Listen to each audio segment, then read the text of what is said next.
First of all, I wanted to thank you for the extraordinary job that you do and how you've really started a new era of skating. It's beautiful what your skaters and your coaching team have done, and it's improved our sport worldwide. So a great thank you from the viewers and from myself for all the great work that you've done.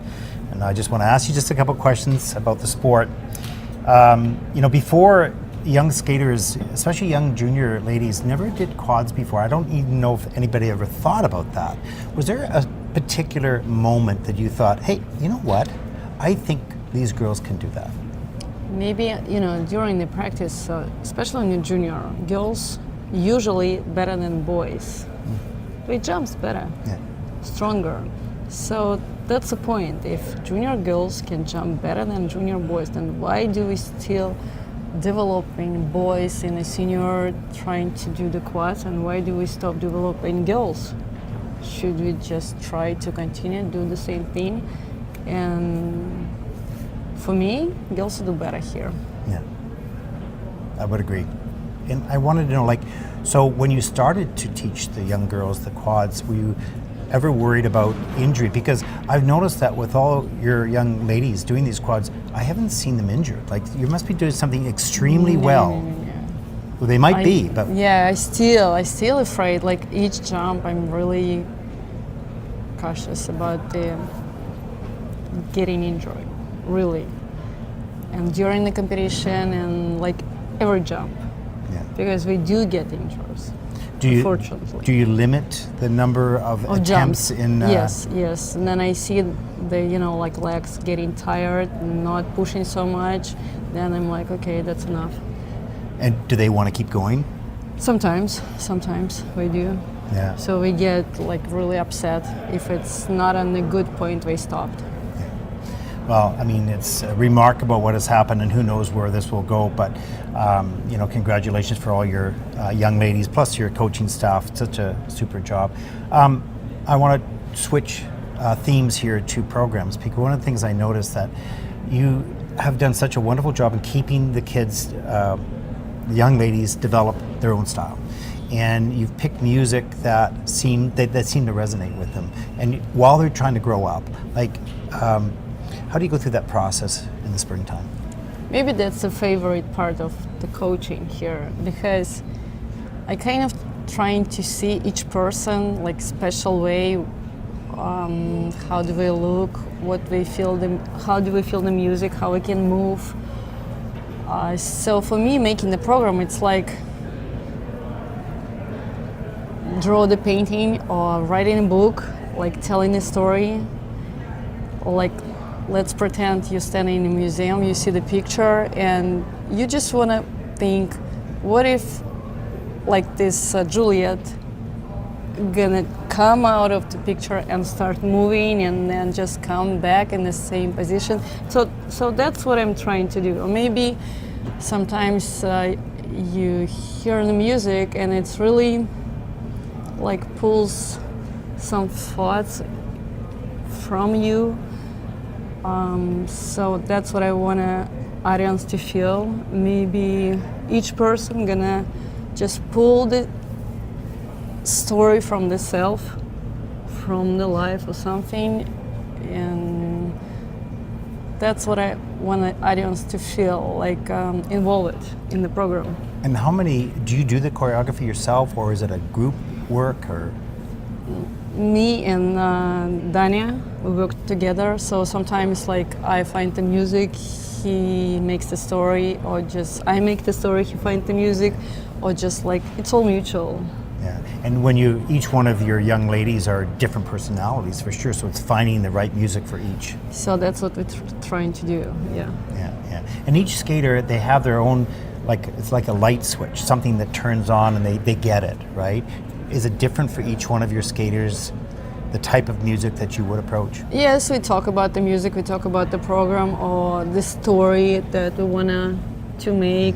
Let's pretend angel fall from the star to the earth, goes through our life somehow, and then goes back, and that's what I see. And Alena Kostarnaya, I see her as an angel.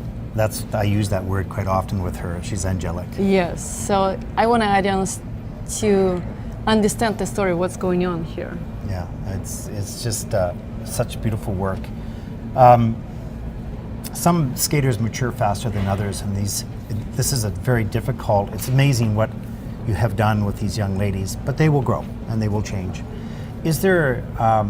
Do you have sort of an idea or a plan or a thought process for moving these very talented young ladies as they grow and mature? It's probably the most difficult part of the job. It is. It is. We don't know what's going to be tomorrow, so just step by step, day by day, what we can do today to not have any regrets about not doing something that we could do. That's all.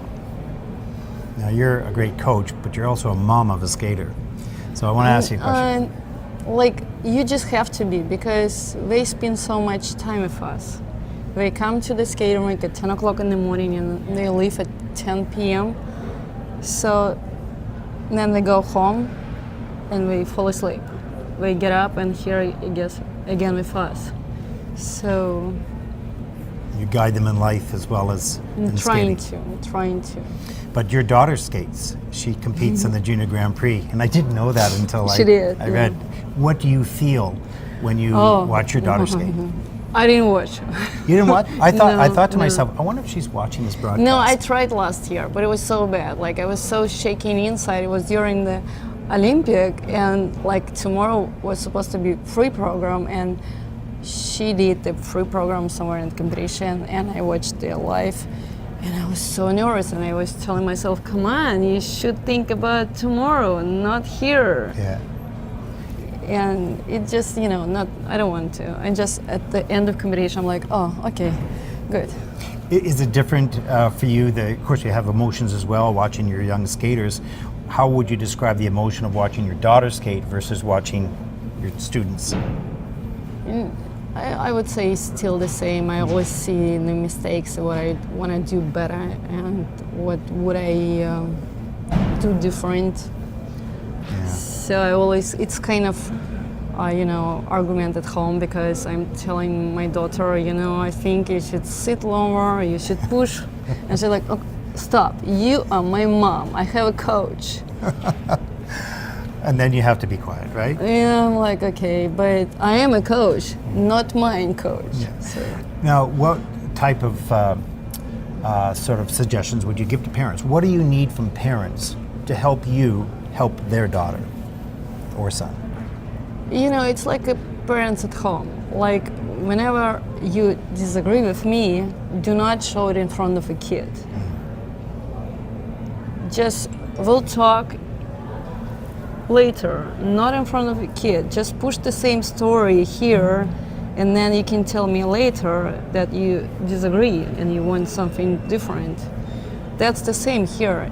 Do not show your kid in front of the coach that you disagree, because then it's going to be just pushing different ways. Yeah, they begin to. And the chat is always going to go the way it's easier. Yes. That's normal. I would do too. It's human. Let me ask you about your team, because you've obviously got a wonderful team of coaches that you work very closely with, both Danielle and Sergey. What were you? How did you put that team together, and how has that teamwork, the three of you, grown? We just work. We don't divide anything, like, except maybe Dudakov, Sergey Dudakov. He doesn't do any programs, so doesn't find any music. But on ice, we just do same job. Yeah. And you didn't come on the Junior Grand Prix this year. You're at home working with all the other Alina students. and other skaters. And you have some other very good skaters coming up, don't you? I hope so too. You don't speak too much. Okay. Did you have a favorite coach when you were a skater? Did you have a favorite coach, one that you either took from or one that you looked up to? No, it was just different coaches at different times, and like in a good way, I would look at someone and I would have like good jealousy, like I would think, oh, how many good skaters she brought. I want to do the same, really, someday, please. Yeah. Well, I think someday has come, and you'll do many more. Did you have a favorite skater when you grew up? I I really liked Baitana. I think he was just like, he had the whole pack. Like, he's pretty handsome, good skating, flow, big jumps. And it was always the story, even back then.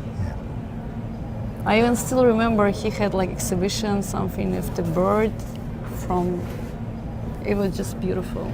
Well, Brian Boitano, if you're watching this, that's a huge compliment, so we have to get that video for sure. What's your favorite part of coaching? Getting the results. You're competitive.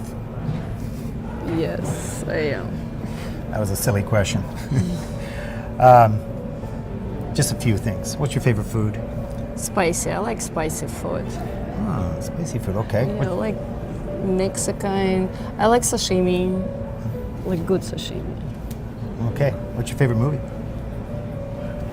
Just something romantic, so you can cry, think about something. Are you an emotional person? Yes, I am.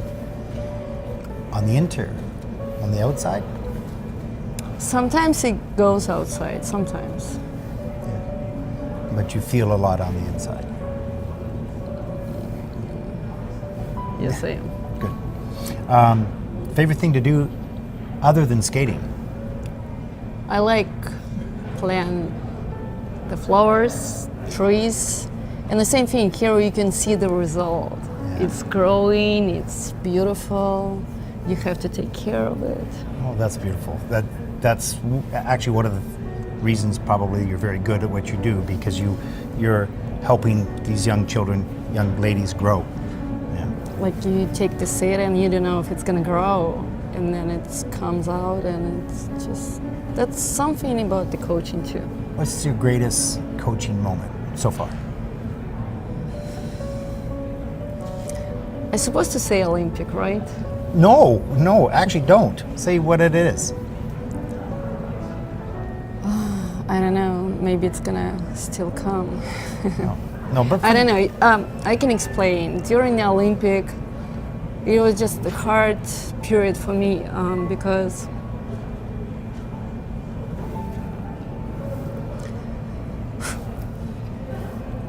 my mother was dying,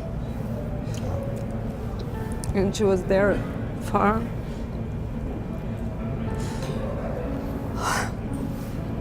This is hard. This is hard. So it was kind of not the best part of lifetime. Yeah. It was hard to have joy. Yes. I'm sure you'll have many moments in the future. I'm sorry to hear that. I want to thank you for your remarkable work that you've done so far. Thank you, too. And you are great now, but you'll be great in the future. You have many successes. We don't know. I wish so. Well, you're right to say that, but I think I know. I hope I'm right We're too. gonna try to work the same hard and just wish that our skaters be healthy enough to do what we want. Yeah. Well, thank you for everything you've done for the sport. Thank you for taking the time to speak to me, because to be honest, you scare me. I scare myself too sometimes. No, but I'm so happy to know you have this tremendous emotion and passion inside of you that you give to others, to your skaters, and you give to the sport. And we're the benefactors of that. We get to see that. So I enjoyed this interview because now I know a little bit more who Eteri is. And it's a great joy. Thank you. Thank you very much.